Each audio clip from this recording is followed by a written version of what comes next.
All right. So there was an arbitration report after the Benghazi hit on 9/11/2012, and they found out that it did not go to the upper echelons when it turns out responsibility of the investigation of who was wrong, who dropped the ball, who did not act to save our guys that were in the fight for their life, four would lose that fight, and who was responsible for not having security there and not initiating a response.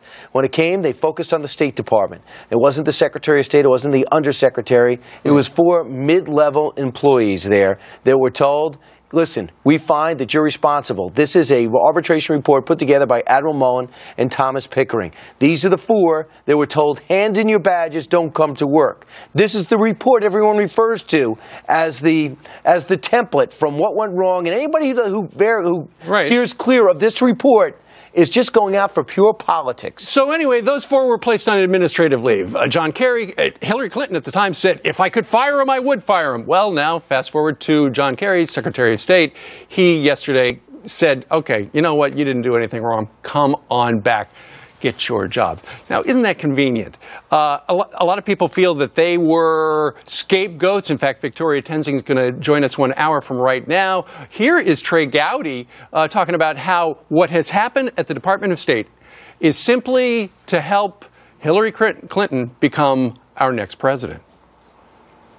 I think it'd be more accurate to call the Accountability Review Board's work the Hillary for President Board. Because near as I can tell, the only thing they tried to do is insulate her from any criticism whatsoever. There's been no accountability. So the only 4 people who lost their jobs were the 4 people who were murdered in Benghazi. Now Darrell Issa, House Oversight Committee, pledges an investigation to figure out exactly who is responsible. Somebody's got to be responsible. Somebody's got to be responsible, and a lot of people, a lot of critics are wondering where the accountability is in this, and was this all simply a charade to make it seem like the Obama administration was really taking this thing seriously, and instead just waited for it to blow over and waited for one Secretary of State to come in for another, and now John Kerry, it's on his watch.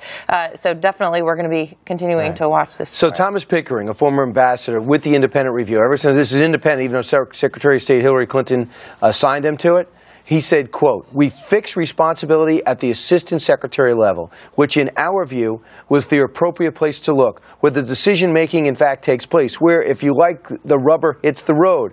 Well, John Kerry says, I looked at this and I don't find them culpable. So what is right? Is the report right or is John Kerry right? They both cannot be right. You know Should what, we Brian? toss out the report? The report is a whitewash. And you know what? All they're doing is spinning for Hillary. And you talk to Sean Smith's mother. She says, watch out. Here she is, Pat Smith. Watch out for Hillary. I still see pictures on that TV of bloody fingerprints on the wall, thinking, are those my sons? People of the United States, Hillary doesn't give a damn about you. What can I do?